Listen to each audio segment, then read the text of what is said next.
Hiya, I'm Jasper, and welcome to your video review for Olympus Has Fallen. It's a movie starring Gerard Butler and Aaron Eckhart. As always, I'm going to give you the good, the bad, and the furry. To start with the furry, it's a movie about a White House related thing, so you're going to see some dogs, but not really playing a critical role in this. So moving on to the good and the bad. So this movie came out in the same year as White House Down, and they both are about a Secret Service agent, Gerard Butler, or wannabe, almost a Secret Service agent, Channing Tatum, trying to save the president from terrorists, bad guys, whatever you want to call them, that are trying to take over the White House, or do take over the White House. Maybe they do, maybe they don't. Not going to ruin that part for either movie. And then, yeah, so action ensues. What I will say is that back when these movies first came out, I remember watching both of them, and since then, I've watched White House Down a couple of times, but I only ever watched Olympus Has Fallen once.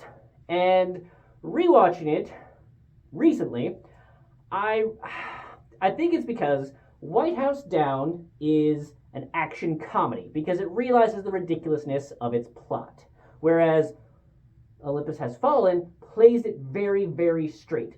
Gerard Butler is an action guy. Gerard Butler's environment is that a bad thing is happening, and he has to go kill all the bad guys that are doing the bad thing and protect the guy who's a good guy and get the thing going. Whereas Channing Tatum kind of points out the ridiculousness of their situation. One of the things that I will say that is, I think, clearly better about White House Down versus Olympus Has Fallen, and link for my review in the description down below, is that White House Down has the Beast. It acknowledges the Beast's existence, it talks about it, you may or may not get to see it, but it acknowledges that that's the thing that's been around for a while, which is the president's really, really fancy, super armored and whatnot limousine. Whereas the Olympus Has Fallen, it's kind of just more of a regular limousine. And I feel like when this movie came out, it was far enough along that they should have known about the Beast.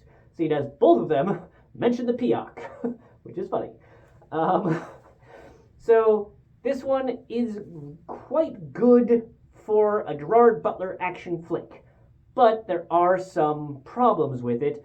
Most specifically, I think the helicopter scene or scenes with helicopter or copters. I'm not going to say more than that because I don't want to ruin anything for you, but both movies had helicopter or helicopters in a scene or scenes that just doesn't make sense. It just doesn't work.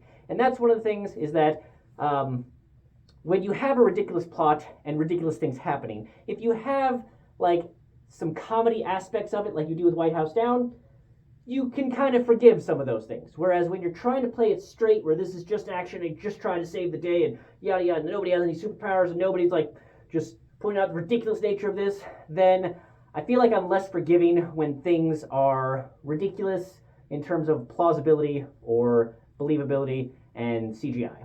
So I still did enjoy this, and clearly the public did too, because White House Down made more money, but was also more expensive, so didn't get a second one because of just how much it cost versus how much it made, whereas this one didn't make as much money, but cost even less, and it has had 2 sequels. So, yeah, I would say that if you're only going to watch one, watch White House Down. But if you're in the mood for a Gerard Butler trilogy, then start here and work your way through, which is what I'm going to do. But, yeah, I had a thoroughly enjoyable time with this movie, but I am also a really big Gerard Butler fan and will pretty much watch anything that he's in. So, yeah, take my opinion with that into your factoring of whether or not you think you'll enjoy this movie. But yeah, the CGI wasn't exactly perfect, but a lot of the things that they did was enjoyable enough for me to forgive, but there were a couple that weren't. But that's all I have for this one. Thanks for coming. Thanks for watching. Hope to see you at the next one. Bye.